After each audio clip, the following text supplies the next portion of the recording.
All right, everybody, welcome back to Smoky Medic Barbecue. For today's video, we will be doing an unboxing and assembly of the Weber Smoky Mountain. I'm a big Weber fan. I do have one of their kettles and a gas grill. They both work perfectly. I swear by Weber products. But yeah, for today's video, we're not going to be doing a cook or anything, but we will be putting this together and most likely doing a burn-in. We got some nice weather here in northern Illinois today, so we'll have a good day for that. Okay, so we've got everything unboxed. We got the pieces laid out here. Does not look like it will be overly complicated. From what I've seen, the hardest part about doing these is putting the legs on.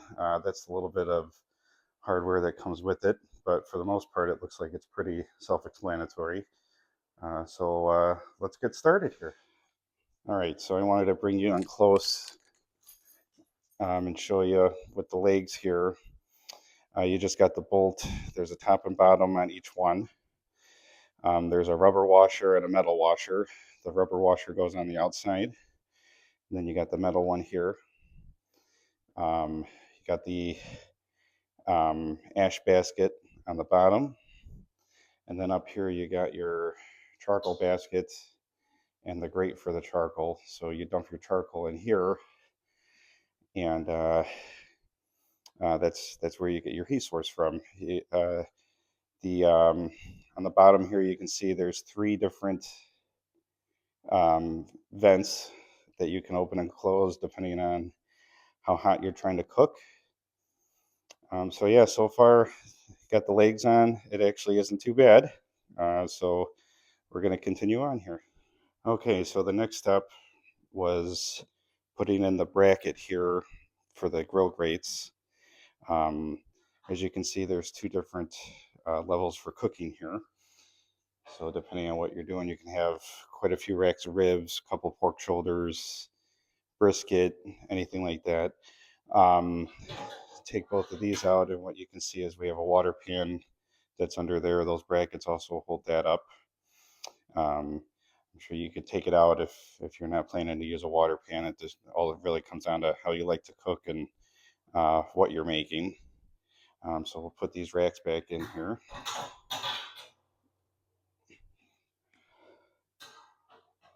On the outside, so each of those brackets, there's just two screws that hold it in. They also have a port here if you have a wired meat thermometer, you can run that through there. That way you're not having to run it through the under the lid and risk damaging the wire. You also on the front here have the opening that allows you to get to the charcoal, so you can dump more fuel in there if you need to, or more wood, whatever you're cooking with. So that allows you to do that. You also have access to the water pan as well, so you can add more water or whatever you're using as far as liquid. But yeah, overall the assembly is pretty basic. Uh, shouldn't take you more than half hour, 45 minutes. I did mention, or if did forget to mention, you do need a couple tools that don't come with it. Um, Phillips head screwdriver, a flathead screwdriver, and either a crescent wrench or a socket wrench. But yeah, assembly's not too bad overall. Okay, so for this step, we're going to do what they call a burn-in. This is very important to do for any new grill that you get. It helps get rid of any of the machining oils and things like that from the manufacturer. It's definitely stuff that you don't want in your food when you cook. So what we have is just a standard chimney with full of Kingsford charcoal, just standard Kingsford blue charcoal. So we're gonna light our tumbleweed up,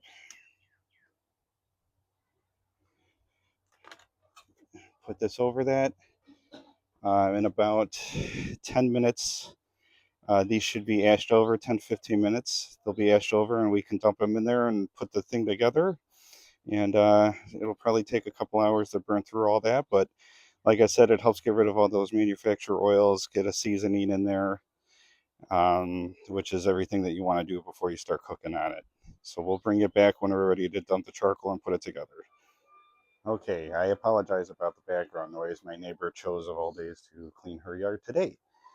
So, what I was talking about with the charcoal is see how it's starting to get ashed over on the top a little bit there. You can see the flames coming up. So, this is ready to dump. So, what we're going to do is just take the chimney, dump the coals right in. What I've got here is a couple pieces of pecan wood, just to give it some more smoke going in, help with the seasoning process a little bit. So now that we got all of that in there, all we're going to do is put this together. So this is the middle, and then we got the lid. And from this point, we just got to let it do its thing and let all that burn out. And after that, we'll be ready to start cooking on it. Thank you for joining. This